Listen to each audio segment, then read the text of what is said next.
Today's episode is brought to you by Mazars. SoundCartel. Given the same conditions, the same challenges, in the same organisation, what makes one team outperform another? From SoundCartel, I'm Nicole Goodman, and this is Business Essentials Daily.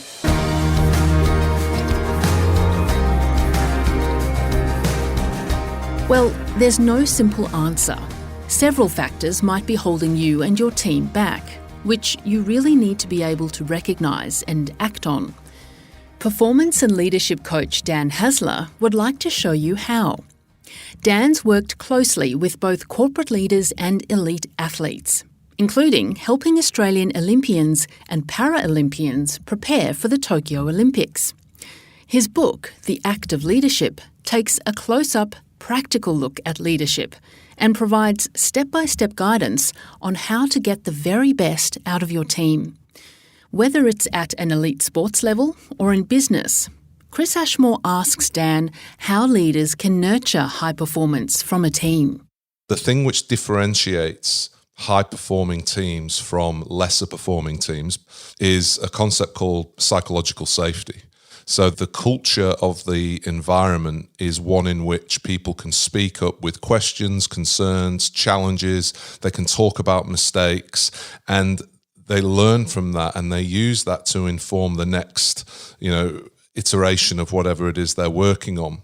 In lesser performing teams, people don't speak up with questions, concerns. They sweep mistakes under the carpet for fear of what's going to happen if they get exposed. And for me, if I'm working with leaders, the first question I ask is, do people feel able to speak up about things here? And it's quite interesting. Sometimes the leaders that come back to me and say things like, there's no need. Everyone really gets on here. There's never any arguments. There's never any pushback. That for me is actually a bit of a canary in the coal mine, because people are seeing this compliance and silence as a sign that they're actually leading really well. And to be clear, they might be, but it might also be a sign that people don't feel able to speak up. And as a result, our exploration then is so what elements of their performance are suffering as a result of that? In your new book, The Act of Leadership, you say it isn't what you know, it's what you show. Can you explain? Yeah, so this came about actually because in the introduction of it, I talk about when I first, pitched my services, should we say, to a professional sporting team. And the coach of that team looked back at me and said, yeah, mate, I know all this. You're not telling me anything I don't know. And that was the end of the conversation, pitch failed, see you later. And what was really interesting was that in my reflection on this was, I know he knows that, everyone I meet knows that you need to have your people on board when it comes to a change initiative. Everybody knows they need to have difficult conversations. What they don't know is how to do that, how to show up and do that. So I talk about leadership not as being something you know, but as something you show. And those leaders who are all in their head, who think they know it all, I argue as soon as you think you know it all, you've probably stopped leading, because part of leading is being doubtful, and questioning and critical of what's going on. And so constantly trying to learn, whether it's new skills, whether it's learn about yourself, but crucially, of course, learn about your people, learn about the people who you're leading, because when it comes to leadership, it's about them more than it is about you. How important is encouraging accountability within a team or organisation? Yeah, I think it's I'm not going to rank it necessarily as number one, but it's certainly right up there, yeah? I mean, the job of the leader, I think, is to create the conditions for others to be their best. And you can only be your best if you have that sense of agency, a sense of volition. Accountability, I think, has got a bad rap over time.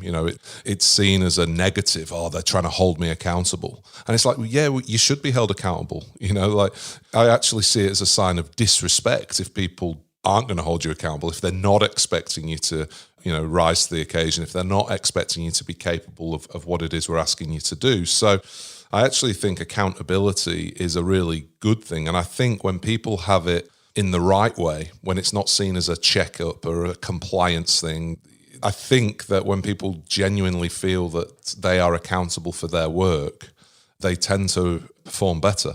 It's very much an intrinsic human desire to have this agency and volition over their work. So I think by encouraging it in the right way, you get better results. You know, Mazars has been a long-time supporter of SoundCartel, and now they're helping us bring you this podcast. To find out how Mazars can support your business, visit mazars.com.au. That's mazars.com.au. We hear from time to time, and there's research indicating that employees, by and large, are not fully engaged in the work they do. Why is that, do you think, and how can that be changed? Well, I think, so some of the research I could talk about in the book is research from Gallup, which look at all different workplaces across the world. And in Australia, what they actually find is more people are actively disengaged, i.e. they're causing strife, they're undermining, they're trying to get out of the place. More employees are actively disengaged than actively engaged in the workplace. And then the rest, this kind of like middle group, are kind of just sort of floating between the two, kind of, I'll turn up, I'll do my work. But if something better comes along, I'm off. And look, it's a really complex issue, I think, as to why people aren't engaged. But I think as leaders and as organizations, again, getting back to understanding that organizations are groups of people, they're tribes of people, and understanding that people have some fundamental requirements in order to authentically engage. And namely, they are, feeling like they belong. So feeling like the people around me have got my back. They're not going to stab me in my back. They're buying into something bigger than themselves, so that they find purpose. How is their work impacting somebody else, or how is it impacting the world, if you want to go to a greater extent? And then within that, how much agency, as we mentioned before, and volition do they have in and around how they go about their work, or are they just doing as they're told? And the final one is this idea of mastery, and getting better at something. And it's quite an interesting one, because a lot of the time struggle or hard work is kind of, it's got negative connotations around it. But actually, as humans, we love struggling at something, so long as those other things are in place. People have got our back. We know why we're struggling, and we've got some agency in how we do that struggle. And this is one of the main reasons that games are so addictive. We give up games when they become too easy. So long as there's that struggle in there. I'm not talking complete, hitting a brick wall so you become frustrated and throw the phone at the wall because you can't crack the code or whatever. But what I'm saying is, like knowing that you're being stretched, that you're extending yourself in some way. Again, so long as those other three things are in place, it's actually one of the most empowering, invigorating feelings you can have. That, oh yeah, I get it. I've done it. And then that then propels you onto the next stretch challenge. So, yeah, I think just really understanding the basics of self-determination theory, intrinsic motivation, and orientating our organizations to encourage that. Well, in the book you write the carrot and stick approach to leadership is wrong. Why?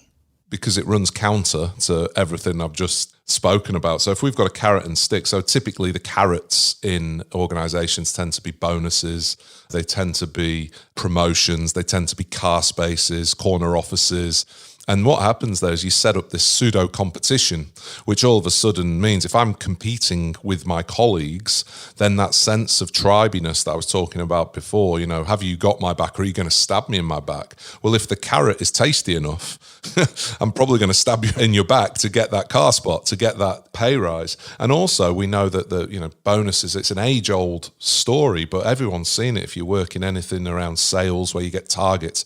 It literally dampens performance, because people make their targets, for argument's sake, say on the 25th of the month, and then roll all their sales from 26th, 27th, 28th into the next month. So they end up making less sales per month, but are rewarded for apparently performing better. So that's the carrot side of it. And the stick thing of it, look, fear is not a good motivator in any organization where you need collegiality, where you need creative thinking, where you're dealing with complex issues. And if working in a global pandemic isn't complex enough, we certainly don't need people fearful that if they make mistakes or if they don't do their job well enough, they're going to be punished.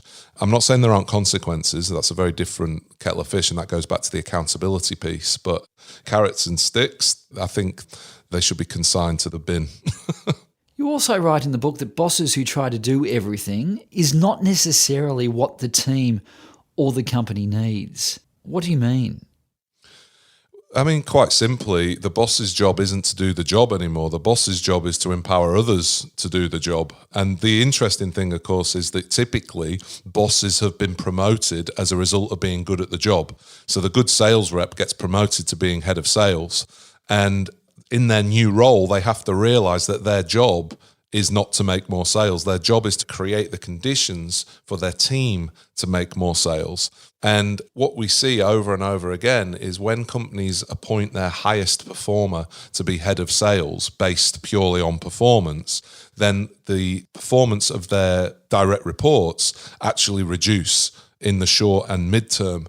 And this is largely because they don't learn what leadership's about. They kind of learn it on the hop, but a lot of people don't realize that they're no longer responsible for making sales. They're responsible for the people who are making sales.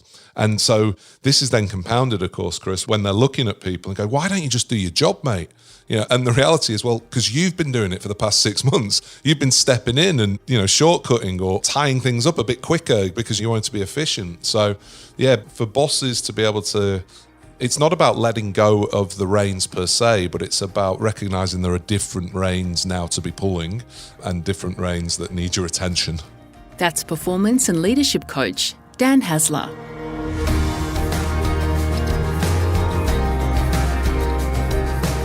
This episode of Business Essentials Daily is produced by the team at SoundCartel. Thanks for listening. I'm Nicole Goodman. We'll bring you more Be Daily tomorrow. Follow at BE Daily Podcast across social media and head to bedaily.com.au for more from the Business Essentials Daily podcast. SoundCartel. This episode was brought to you by Mazars. To find out more, visit mazars.com.au. That's mazars.com.au.